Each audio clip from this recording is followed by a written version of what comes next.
السلام علیکم، 9th class. آج ہمارا لیکچر نمبر ہے 12 اور ٹاپک ہمارا ہے پانی، زمین اور نباتات کو درپیش مشکلات۔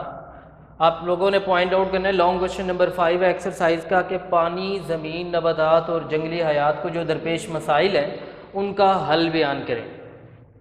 تو سب سے پہلے جو ہے یہی ہیڈنگ رہے گی، پانی، زمین، نباتات اور جنگلی حیات کو درپیش مشکلات، آگے سلیش ڈال کے آپ لوگوں نے حل کا جو ہے اسٹیٹمنٹ لکھ لینی ہے۔ پہلا پوائنٹ آ رہا ہے پانی، تو پانی کی جو ہیڈنگ ہے اس کے بعد آپ لوگوں نے وجوہات اور اقدامات کی ہیڈنگ سلیش ڈال کر خود سے لکھ لینی ہے۔ ان کے ہم نے جو ہے پوائنٹس بنانے ہیں، پیراگراف کی صورت میں پوائنٹس بنانے ہیں۔ تو اس کے اندر ایک تو وجوہات بھی آ رہی ہیں کہ پانی کی کمی کی کیا وجوہات ہیں اور اس کی بہتری کے لیے کیا اقدامات کیے جائیں۔ تو دونوں ہی مکس اپ ہے پوائنٹ، اس لیے ہم نے یہاں پر ہیڈنگ دے دی ہے وجوہات اور اقدامات کی۔ اچھا، سب سے پہلا پوائنٹ نمبرنگ کر لیں گے۔ نمبر 1، وسائل جو ہیں ہمارے ملک میں کم ہیں اور مناسب انتظامات نہ ہونے کی وجہ سے سیوریج ٹریٹمنٹ پلانٹ بھی نہیں لگائے گئے ہیں ہمارے ملک میں۔ جو فیکٹریوں کا جو فاضل مادہ ہے وہ نکلتا ہے، اس کی ٹریٹمنٹ کے لیے جو پلانٹ لگانے چاہیے وہ نہیں ہے کیونکہ وسائل نامکمل ہیں، جس کی وجہ سے دریائی پانی جو ہے وہ آلودہ ہو رہا ہے۔ جو فیکٹریوں کا فضلہ وغیرہ وہ پانی جو ہے وہ دریاؤں میں جا رہا ہے، جس کی وجہ سے پانی آلودہ ہو رہا ہے جو کہ آبی حیات کے لیے بھی نقصان دہ ہے۔ اس کے بعد نمبر 2 پوائنٹ آئے گا۔ نمبر 2 پوائنٹ میں آبپاشی کے لیے پانی کی کمی کی ایک وجہ نہروں میں پانی کا ضائع ہونا بھی ہے۔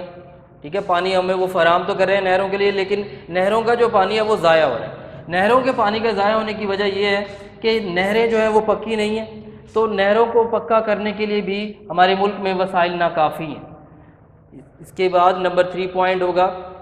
کہ وسائل کی کمی کی وجہ سے بھی پانی کی جو کمی ہو رہی ہے اس کے اندر ایک اور مسئلہ یہ ہے کہ ہمارے پاس وسائل نہیں ہیں، اور وسائل نہ ہونے کی وجہ سے ہم ملک میں نئے ڈیم نہیں بنا رہے تاکہ ہم جو ہے نئے جو پانی ہے اس کو سٹور کر سکیں۔ تو اس سے کیا ہو رہا ہے، اس کی وجہ سے بہت سا جو پانی ہے وہ سمندروں میں چلا جاتا ہے۔ تو اس کے لیے یعنی کہ پانی کے بچاؤ کے لیے اقدامات میں ایک سب سے اہم ضروری ہے کہ ڈیمز بنائے جائیں تاکہ پانی کو سٹور کیا جا سکے، وہ فصلوں میں بھی کام آئے گا، بجلی بنانے میں بھی کام آئے گا، تو ڈیم بنانے کی اشد ضرورت ہے۔ پھر ہو جائے گا نمبر 4 پوائنٹ، آبپاشی کے پرانے اور روایتی طریقوں سے بھی پانی ضائع ہو رہا ہے، اور پرانے اور روایتی طریقے ہیں، کہیں پر کھیتوں میں پانی زیادہ لگ جاتا ہے، کہیں پر کم ہو جاتا ہے، تو پرانے روایتی طریقے ہیں جس کی وجہ سے بھی پانی ضائع ہو رہا ہے۔ تو اس کے لیے ضروری ہے کہ کاشتکاروں کی تربیت کرنا ضروری ہے۔ یہ پوائنٹ کمپلیٹ ہو جائے گا جو کہ پانی کا تھا، اس کے اندر وجوہات اور اقدامات آ گئے۔ اس کے بعد نمبر 2 پوائنٹ آئے گا زمین کا، ادھر بھی آپ لوگوں نے ایسے ہی پوائنٹ کرنا ہے، اس کی زمین کی جو زرخیزی ہے، اس کی کمی ہے، اس کی کیا وجوہات ہیں، اور اس زمین کو بچانے کے لیے جو زرخیز زمین ہے اس کو بچانے کے لیے کیا کیا اقدامات کیے جا سکتے ہیں، ادھر بھی پوائنٹ بنائیں گے۔ سب سے پہلا پوائنٹ ہو جائے گا زمین کو بچانے کے لیے سیم اور تھور کا خاتمہ ضروری ہے، کیونکہ سیم اور تھور جو ہے وہ سب سے بڑا اہم مسئلہ ہے۔ اس کے لیے کیا کیا جائے، اس کے لیے جو ہے جہاں پر سیم اور تھور والی زمین ہے وہاں پر ٹیوب ویل لگائے جائیں تاکہ وہاں پر سیم اور تھور کا خاتمہ ہو سکے۔ نمبر 2 پوائنٹ ہوگا کہ پاکستان میں جنگلات کو کاٹ کر رہائشی اسکیمیں، فیکٹریاں، موٹر وے، ہائی وے بنائی جا رہی ہیں۔ تو آج کل جو ہے زیادہ آبادی بڑھ رہی ہے، تو اس کے لحاظ سے جو ہے مختلف پورے پاکستان میں رہائشی اسکیمیں جو ہیں، فیکٹریاں جو ہیں، تو جو زرخیز علاقہ جاتا ہے وہاں پر بنائی جا رہی ہیں، جس سے جو زرخیز زمین ہے وہ کم ہوتی جا رہی ہے۔ اس سے کیا ہو رہا ہے، اس سے زراعت کے لیے زمین کم ہو رہی ہے۔ تو اس کے لیے ہمیں کیا کرنا چاہیے کہ ہم یہ کریں کہ انسانی سرگرمیوں کو محدود کر کے ہم ان کو بچا سکتے ہیں زمین کو، کہ لمیٹیڈ، اور اگر گورنمنٹ کی اجازت ہو تبھی وہ وہاں پر کام ہو سکے۔ اس کے بعد نمبر 3 پوائنٹ ہوگا کہ کوڑا کرکٹ کے ڈھیروں کو تلف کہتے ہیں ختم کر کے زمین کو بچایا جا سکتا ہے۔ تو ایک پراپر ٹریٹمنٹ سیٹ اپ ہونا چاہیے کہ کوڑا کرکٹ کو کہاں پر پھینکا جائے، تو وہ جو ہے کوئی طریقہ کار نہیں ہے اس کا، جس کی وجہ سے زمین جو ہے وہ اس کا شکار ہے کہ اس کی زمین کی کمی ہو رہی ہے۔ اچھا، پھر اس کے بعد ہوگا نمبر 4 پوائنٹ، زمین کو نئے اور جدید طریقوں سے کاشت کر کے بچایا جا سکتا ہے۔ تو یہ کہ ہم زمین کو جو ہے مزید بہتری کے لیے، مزید زرخیزی کے لیے، مزید کاشت کے لیے نئے اور جدید ٹیکنالوجی کو استعمال کرتے ہوئے کہ کس طرح ہم زمین کو جو ہے اچھے طریقے سے استعمال کر سکتے ہیں اور اپنی پیداوار کو بڑھا سکتے ہیں، تو نئے اور جدید طریقوں کے ذریعے ہم جو ہے کاشت کر کے زمین کو بچا سکتے ہیں۔ پھر نمبر 5 پوائنٹ یہ ہوگا کہ زمین پر بار بار ایک جیسی فصلیں نہ اگائی جائیں۔ زمین پر ایک ہی فصل جو وہ بار بار اگائی جاتی ہے تو اس سے اس کی جو زرخیزی ہے وہ کم ہو جاتی ہے۔ تو فصلوں کی جو ہے جب بھی کاشت ہو تو ایک ہی فصل کاشت نہ کی جائے بلکہ چینج کر کے کی جائے تاکہ اس کی زمین کی زرخیزی بھی قائم رہے۔ اس کے بعد نمبر 3 پوائنٹ ہوگا نباتات، ویجیٹیشن۔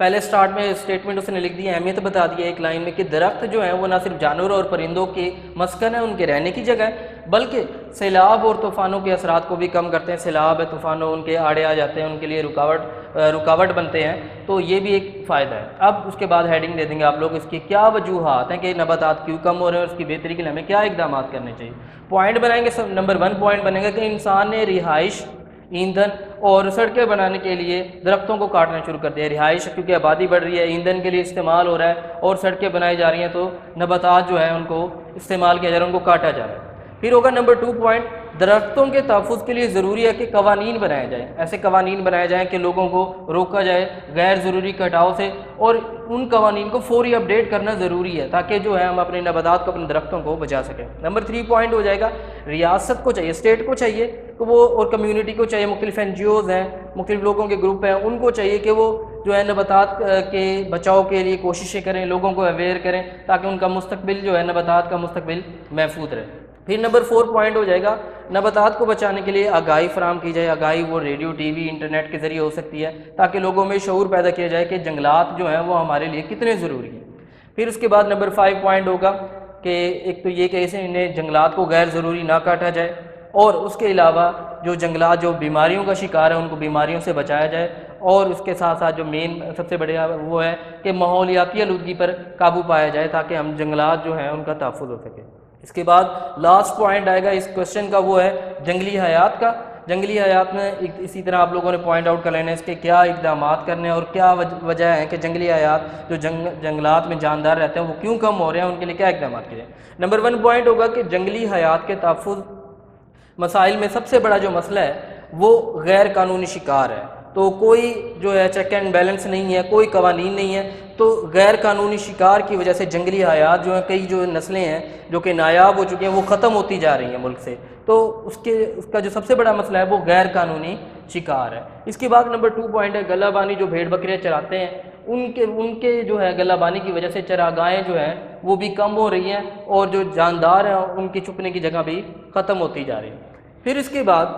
نمبر 3 پوائنٹ ہے کہ عوام کا اس مسئلے سے آگاہ نہ ہونا بھی ایک مسئلہ ہے، یعنی کہ عوام کو پتہ ہی نہیں ہے، معلوم ہی نہیں ہے کہ اس کے کیا نقصانات ہیں۔ تو نیچر کے لیے، قدرت کے لیے جاندار جنگلی حیات کا جو ہے وہ بیلنس ہونا ضروری ہے۔ آگاہی پروگرام کے ذریعے ہم عوام میں سوجھ بوجھ جو ہے وہ بڑھائی جا سکتی ہے کہ وہ ان کا غیر قانونی شکار نہ کریں، ٹھیک ہے۔